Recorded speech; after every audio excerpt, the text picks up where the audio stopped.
Жылдыз Арыстанбековна, азыр сиздер мыйзамды колдойсуз. Мыйзам керектүү мыйзам экен. Анан социалдык контракт боюнча 200 миңден сууда бересиздер, туурабы? Канча кишиге бересиздер?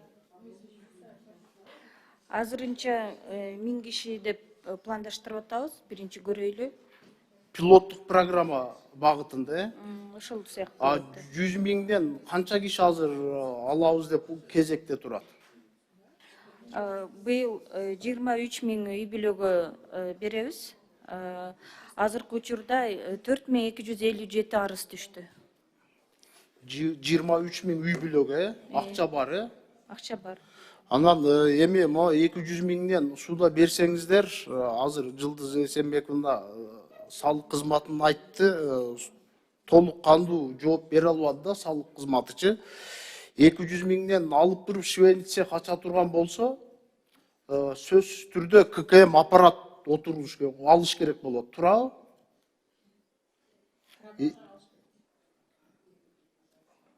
Эми 200 миңди бул оборот Салык кызматынын өкүлү сизге кете албайт да. Жеңилдик бере турган шартын карашыбыз керек да бизчи.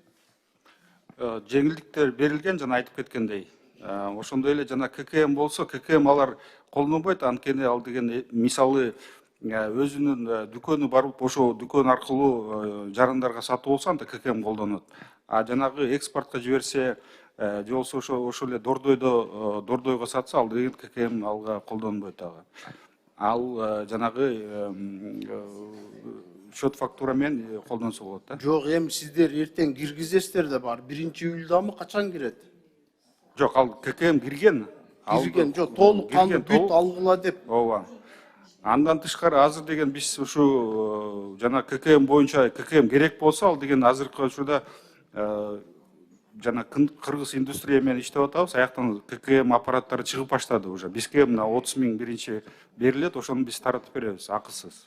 Сиздер эми ушул жагын карап, биз эми бул программа мындай болуп атат да, жакыр үй бүлөнү жакырчылыктан чыгаруу багытындагы жакшы программа да.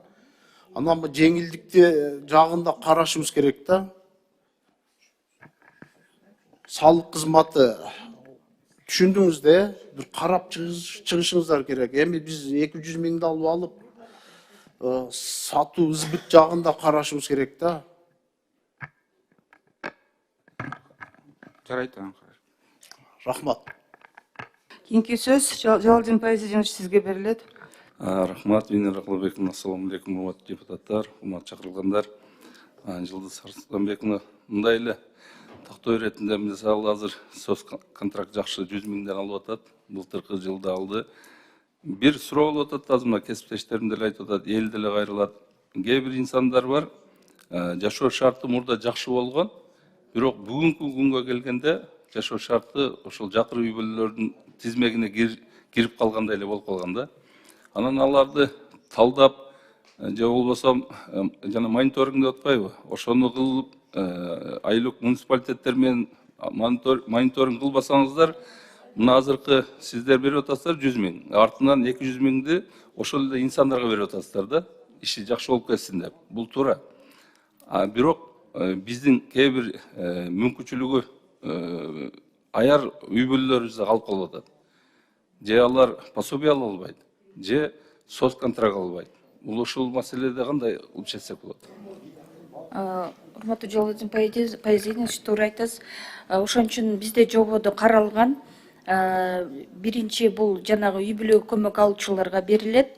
Ошондой эле жанагы айыл өкмөттөрдө аз камсыз болгон үй бүлөлөргө социалдык паспорт толтурулат да. Ошол социалдык паспорт толтурулган үй бүлөлөр да кайрылса болот, аларга да берилет. Мисалы үчүн жанагы 1000 сомдон кирешеси ашпаган 16 жашка чейинки балдары бар алат да. Ал эми мисалы үчүн болушу мүмкүн 1100 сом келет. Ал деле мындай өтө мындай ал деле жакыр үй бүлө да, бирок анын укугу жок. Ошондой эле мисалы үчүн майыптыгы бар жарандар болушу мүмкүн, балдары жок. Ооба, туура. Менин айтып атканым өзүңүз тактап кеттиңиз да, 1000 сом киришет. Ушуну 1,5 миңге көтөрүп бериңиздер деп 2 жылдан бери айтабыз да. Себеби азыр эми 1000 сомго деле бир пакет толбойт да. Жашоо шартыбыз Кыргыз Республикасынын 44 статьясында 2 бөлүгүндө өзү айтылып атат. Жашоо минимуму азыр бүгүнкү күндө 7467 сом деп статистикада берип атат. Эми биз ага жеткире албай атабыз. Туура, мүмкүнчүлүгүбүз жок азыр бүгүнкү күндө. Бирок жок дегенде жана 1000 сомду 1,5 миңге көтөрүп берсеңиз, жанагы элден түшүп аткан суроолордун баары өзү эле токтойт. Сиздерге да иштегенге жеңилдик болот.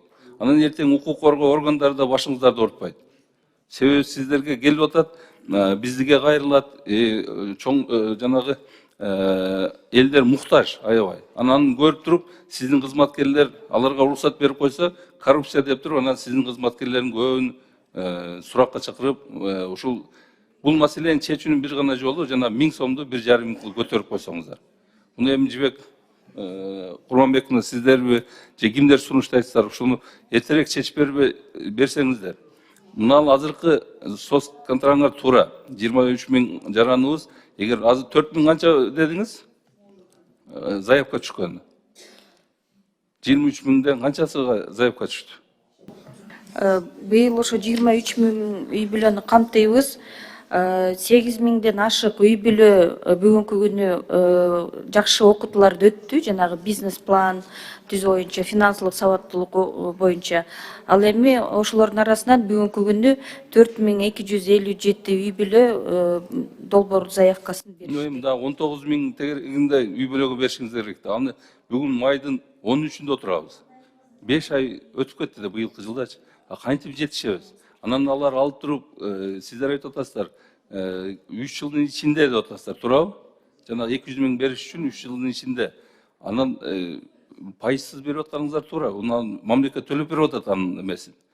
Ушул маселени эртелетпесеңиздер, биз кайра эле эми биз мамлекеттик социалдык деп эсептелет.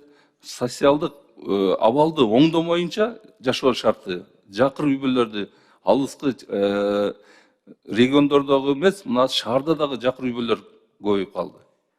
Анан мына өзүңүз көрүп атасыз, карылар үйүнө барсаңыз, аксакалдар көбүнчө кимдер жашап атат? Ошо биздин эле туугандарыбыз. Илгери Союз убагында бир биздин улуттан бирөө жок эле. Азыр 90% көбөйүп калды. Эмне себептен деп мындай анализ кылсаңыз, кээ бир үй бүлөлөр муктаж болуп, ата энесин бага албай алып баргандар да бар. Бул эми ачуу чындык. Буну кантип чечиш керек? Эми сиз менен биз ушул жерде бүгүн мамлекетте ушул маселени көтөрүп чечебиз деп отургандан кийин, буну эртерээк чечпесек, бул эртең бул дүйнөдө эмес, акыретте да жооп беребиз. Ошол адамдар азыр муктаж болуп аткан адамдар айта албай атат. Себеби алардын мурда жашоосу жакшы эле. Эми жашоо ар кандай да бир күн өйдө бир күн ылдый болуп турат. Бүгүнкү күндө муктаж үй бүлөлөр бар. Ушул жанагы Венера Калбековна, мен айтат элем, ушу мониторинг кылуу боюнча протокол тапшырма бересиздерби? Бир 2 айбы, 3 ай же күзгө чейинби, 1 сентябрга чейин мониторинг кылып, ар бир үй бүлөнү камтысаңыздар болот. Буга муниципалитетти кошойлу. Азыр муниципалитетте дагы мына түндүк программасы бар. Ал бат эле болот. Бирок ар бир үйдүн шартын караш керек. Туура, воротасы жакшы болушу мүмкүн. Мурда үйү кирпичтен курулган болушу мүмкүн. Айнектери аквадан болушу мүмкүн. Бул 5 жыл, 10 жыл мурда болгон болушу мүмкүн. Мына бүгүнкү күндө ал адамдын жашоо шарты өзгөрүлдү. Ушул маселени дагы мына эртерээк карап берсеңиздер. Мыйзамыңыздарды туура жакшы экен, колдоп беребиз. Рахмат. Рахмат, Жалалдин Пайзидинович. Туура айтып кеттиңиз. Сөзсүз түрдө мониторинг керек.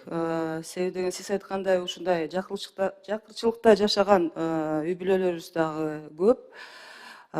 Минсоц башка бир цифра берсе, чынында андан да көп болуп чыгып атат да. Жылдыз Арсланбековна, туура түшүнүңүз. Эми мен түшүнүп атам, ушул социалдык келишимдер боюнча бул жакшы мындай жакырчылыктан чыгуу иш аракеттер болуп атат да. Бирок ошол эле азыр биздин депутаттар ошо көтөргөн маселени 100 миң сомду берсеңиздер, ошо 100 миң сомду сөзсүз түрдө сопровождение кылыш керек да, ошол үй бүлө менен тыгыз иштеш керек.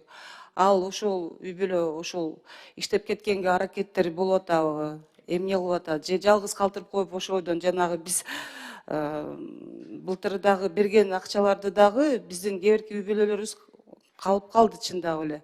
швейный машинканы, бир-эки машинканы алып, ошо бойдон заказдар жок болуп туруп калды да ал машиналар. Кайра ошо машина, швейный машиналарды сатканга аргысыз болуп калышты да. Ошондой үй бүлөлөр да бар да. Ошондуктан бизге четкий анализ керек да. Без анализа биз эчтекени азыр мындай толугу менен айта албайбыз да, кимге кандай жардам көрсөтө алабыз. Анан кийин менде дагы бир суроо да, мына тактоо иретинде, Жылдыз Арсанбековна, жана 5 соттук жери бар кишилер ошолор жумушсуз болгон үй бүлөлөр болуп атат, туурабы? Мен ушуну түшүндүм да. 5 соттуктан көбүрөөк биздин жарандарыбыз да бар, бирок алар деле ал жерлерде иштете албай жүрүшөт. Анда алар кандай болот? Алар жумушу бар болуп, ошол катарына кирип калабы? Аларга кандай жардам бере аласыңар, же кандай бир чара көрсөтөсүңөр? Ошол эле дагы ошондой биздин жарандарыбыз бар, жана алыскы тоодо жашаган жарандарыбыз, жана чет ара аймактарда жашаган биздин жарандарыбыз да бар. Аларга да мындай бир неме барбы? Колдоо барбы? Ушул мыйзам менен. Генерал, уруксат этсеңиз жооп берип коеюнбу? Буга чейин ошо 5 соттуктан жогору жери бар адамдар, булар занятый адамдар, иш менен камсыз болгон адамдар болуп эсептелинчи да. Азыр бул норма менен биз 5 соттуктан жогору адамдардагы иш издөөчү катары каттоого алып, буларга ошо эмгек рынок активдүү чараларына, кесиптик окутууга, акы төлөнчү коомдук жумуштарга тарта алып атабыз. Анткени ошол эле мисалы үчүн ушу 5 соттук аз соттук үлүш бул түштүк тарапта көбөйгөн, анткени элдин жыш жайгашканына байланыштуу ошо жерди бөлүштүрүп келгенде аз соттуктан тийип калгандыктан. Анеги соттук кичинекей болсо деле аны кантип качественно обработать этиш керек. Ошол боюнча бизде курстар бар. Ошол себептен булардын жашоо деңгээлин жакшыртуу максатында, кошумча бир квалификациялар берүү максатында ошол норманы киргизип атабыз. Бул норма киргенден кийин биз ошо арашайымы ошо 5 соттуктан жогору адамдарды иш издөөчү катары каттоого алабыз. Алар коомдук акы төлөнчү жумуштарга катышууга жана кесиптик окутууга, ушул кызматтарды алууга укуктуу болушат. Мен ушул социалдык контракт боюнча Жылдыз Арсанбековна сизге суроо берейин деп атам. Биз социалдык контрактында баланс түрүндө бөлүштүрүп атканда кандай? Мисалы биз Кара Суу районунда 450 миңден ашык эл жашайт. Былтыркы жылы 600 гана киши социалдык контракт ала алган да. Быйыл ошол көрсөткүч кандай болуп атат? Быйыл деле 24-жылы деле 600 кишиге же болбосо ал нерсени бир көбөйтүш керекпи? Эми калктын санына жараша мындайчы. Рахмат. Туура, азыркы учурда быйылкы жылга 1388 социалдык контракт түзгөнгө ошондой мүмкүнчүлүк берип атабыз. Бирок айтып кетчү нерсе, сиз туура маселени көтөрдүңүз. Биз деле мисалы үчүн ошол эле биздин жерлердеги башкармалыктар менен алардын мүмкүнчүлүктөрүн карап, ошону менен бирге ошо жергиликтүү бийлик менен дагы макулдашып, сунуштарды бергиле дейбиз да, канча социалдык долбоорду ишке ашыра алат депчи. Ал эми ошол сиз Кара Суу маселе боюнча көтөрүп атасыз. Мен деле көп айтам, Кара Суунун мисалы үчүн мүмкүнчүлүктөрү көп. Ошол эле Ош шаары жакын, Кара Суу чоң базары жакын, ошол көбүрөөк ишке долбоорду ашырсаңыздар деп биз деле ошол сунуштап жүрөбүз. Быйыл 1388 үй бүлөгө берилет. Чоң рахмат. Рахмат, Илимбек Кубанычбекович. Анда урматтуу депутаттар, суроо жооп бүттү. Комитеттин корутундусун окуп коеюн. Социалдык чөйрөдөгү Кыргыз Республикасынын айрым зам актыларына өзгөртүүлөрдү киргизүү жөнүндө. Сунуш бар болсо, анда Жылдыз Арсанбековна, сизге сөз. Рахмат, Венера Калбековна, менин сунушум такое предложение для того, чтобы этот контракт социальный заработал, государственная помощь достигла своих целей, необходимо освободить всех получателей, кто заключает социальный контракт, освободить от всех видов налогов. Такое у меня предложение. Жакшы сунуш, Жылдыз Арсанбековна, биз да колдойбуз.